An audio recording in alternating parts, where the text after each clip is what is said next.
Alteração do estado do equilíbrio químico. As habilidades trabalhadas são: reconhecer que existem transformações químicas que não se completam, atingindo o estado chamado de equilíbrio químico, em que reagentes e produtos coexistem, e aplicar os conhecimentos referentes às influências da pressão e da temperatura na rapidez e na extensão das transformações químicas de equilíbrio para escolher condições reacionais mais adequadas. O estado de equilíbrio químico ele acontece quando reações reversíveis apresentam reações direta e inversa com a mesma rapidez. Então, quando a rapidez da reação direta é igual à rapidez da reação inversa, é formado um estado chamado de equilíbrio químico. Nesse equilíbrio químico, vai haver as duas reações ao mesmo tempo. Uma reação em que os reagentes formam os produtos, que é chamada de reação direta, e a reação em que os produtos formam os reagentes, que é chamada de reação inversa. Temos um exemplo aqui, a reação de formação da amônia, onde o gás nitrogênio reage com o gás hidrogênio, formando a amônia. Então, nessa reação temos os reagentes que reagem e formam os produtos, no caso, a amônia. Só que ao mesmo tempo, o produto pode reagir formando os reagentes. Quando as duas reações, tanto a direta quanto a inversa, acontecem com a mesma rapidez, é formado o equilíbrio químico. Então, no estado de equilíbrio, vai haver presença tanto dos reagentes quanto dos produtos ao mesmo tempo. Então, por esse gráfico, podemos observar que a rapidez da reação direta, representada pela linha vermelha, e aqui a rapidez da reação inversa, representada pela linha preta, em determinado momento vai ser igual. Então, a reação direta tem sua rapidez diminuída conforme a reação avança, devido ao consumo dos reagentes, e a rapidez da reação inversa aumenta de acordo com o aumento da concentração dos produtos, até que chega um determinado momento em que as duas velocidades se igualam. Então, a rapidez da reação direta fica igual à rapidez da reação inversa. A partir desse momento em que as duas velocidades se igualam, é formado o equilíbrio químico. Então, no equilíbrio químico, as duas reações acontecem com a mesma intensidade, com a mesma rapidez. Então, podemos comparar o estado de equilíbrio químico com duas pessoas empurrando o objeto. Então, uma pessoa está empurrando de um lado e outra pessoa está empurrando do outro, e ambas têm a mesma força. Então, a força das duas pessoas é igual. Então, numa reação em equilíbrio, não é possível observar nenhuma mudança nas características do ponto de vista macroscópico. Então, não vai haver mudança de cor ou de algum aspecto. Porém, as reações químicas elas acontecem a todo momento, elas não param. Então, as reações elas continuam acontecendo, mas como a reação direta e inversa acontecem com a mesma intensidade, não vai haver mudança na concentração das substâncias. Então, se for gasto uma certa quantidade de reagente, será formada a mesma quantidade desse reagente. A mesma coisa com o produto. Se for formada uma certa quantidade, essa mesma quantidade será gasta ao mesmo tempo. Então, diferentemente do caso aqui comparamos das pessoas empurrando o objeto, esse objeto não se moverá. Então aqui vai ficar parado. Mas as reações químicas elas não param, elas continuam acontecendo, só que não é possível observar mudanças do ponto de vista macroscópico devido à não alteração das concentrações. Esse estado de equilíbrio químico ele pode ser alterado quando há interferência de alguma perturbação externa. Então o fator externo pode fazer com que esse estado de equilíbrio seja alterado. Para estudar essas alterações, usamos o princípio de Le Chatelier, que diz que quando uma perturbação externa é imposta a um sistema químico em equilíbrio, esse equilíbrio irá se deslocar de forma a minimizar tal perturbação. Quando tem um fator externo que irá alterar esse equilíbrio, uma das reações será favorecida em relação à outra, fazendo com que haja a busca por uma nova formação de equilíbrio químico. Então vai ter um deslocamento de uma das reações até que haja a formação de um novo equilíbrio químico. Então, com isso, uma das reações, seja ela direta ou inversa, será favorecida. Então, pode haver um favorecimento da reação onde os reagentes formam os produtos, então favorece a reação direta, ou um favorecimento da reação inversa, onde os produtos formam os reagentes. Comparando aqui com o caso das pessoas empurrando o objeto, é como se algum fator favorecesse uma dessas duas pessoas, fazendo com que ela conseguisse empurrar de forma mais forte que a outra pessoa. Quando a reação direta é favorecida, dizemos que o equilíbrio foi deslocado para a direita. Quando a reação em que os reagentes formam os produtos é favorecida, a reação direta então é favorecida, haverá um deslocamento para a direita. do sentido dos reagentes para os produtos. Então, como os reagentes vão formar os produtos com uma maior intensidade, essa reação será favorecida. Então, haverá um deslocamento para a direita. Quando a reação em que os produtos formam os reagentes, ou seja, a reação inversa, favorecida, haverá um deslocamento para a esquerda. Então, no sentido em que os produtos formam os reagentes. Aqui estão alguns fatores que podem deslocar o equilíbrio químico. Então são eles: a concentração das substâncias, a temperatura e a pressão do sistema.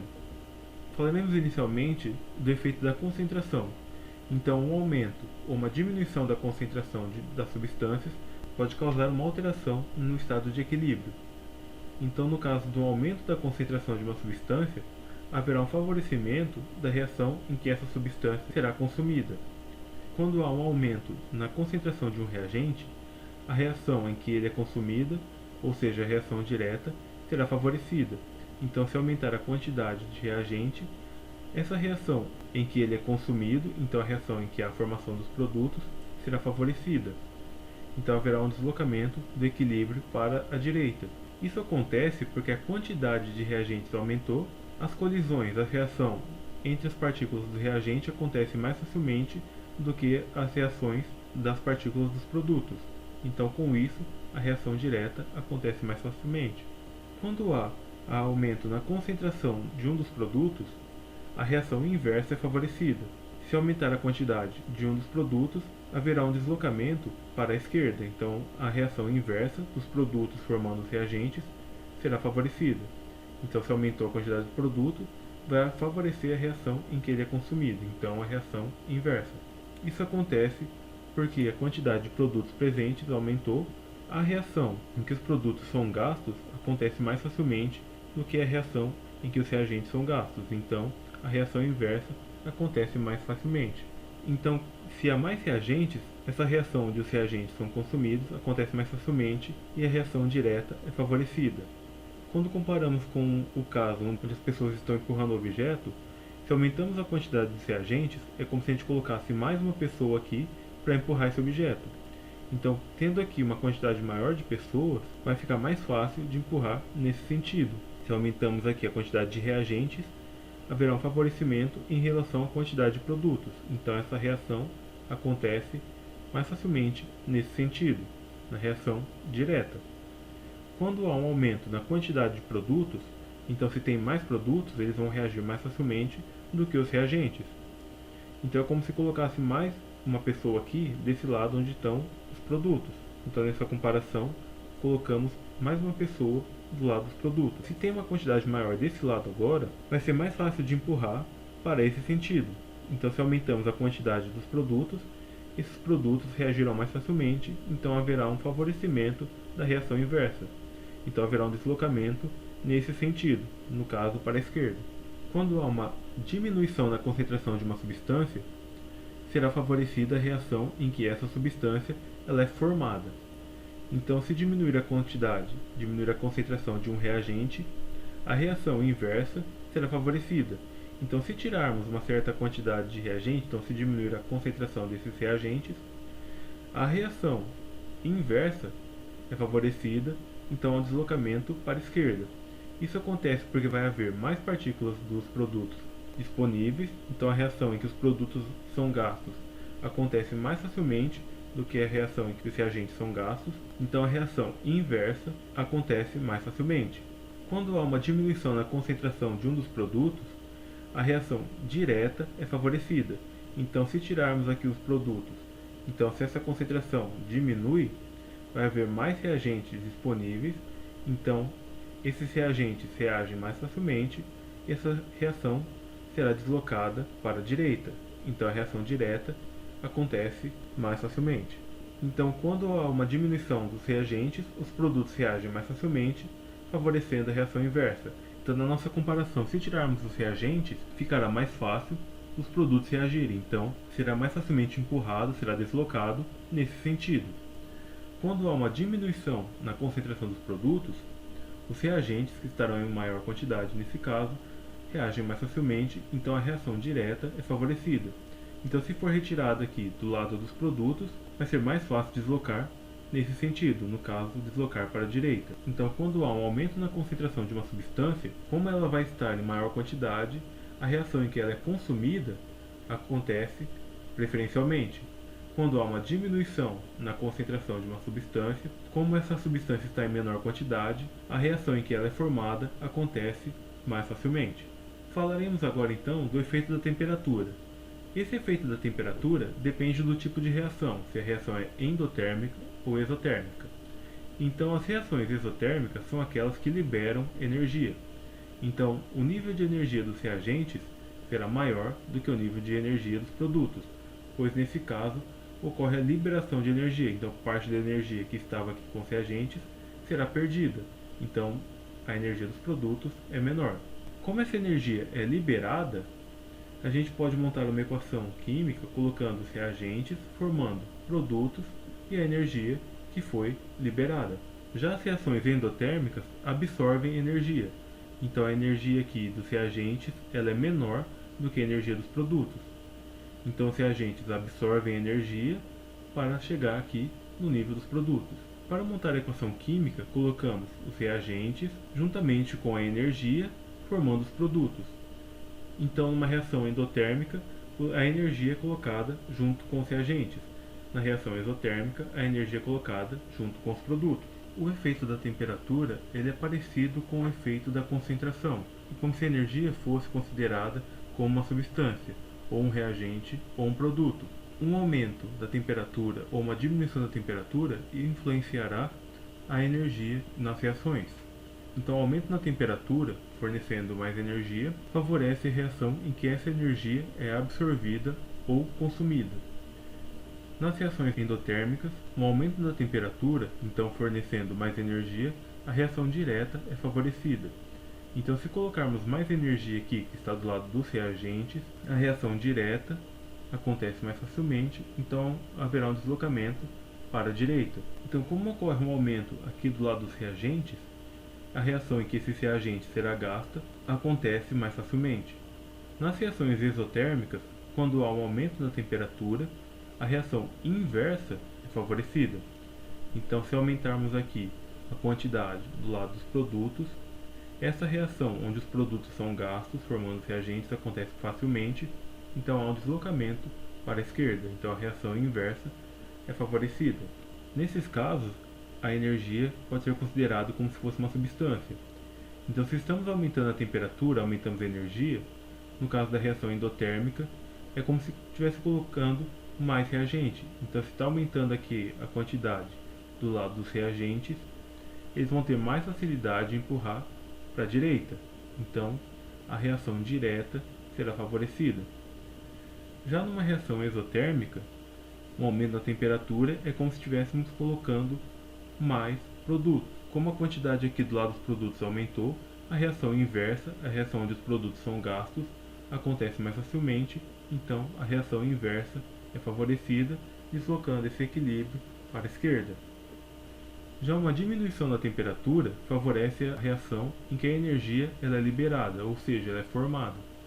Então, numa reação endotérmica, quando a temperatura é diminuída, a reação inversa será favorecida.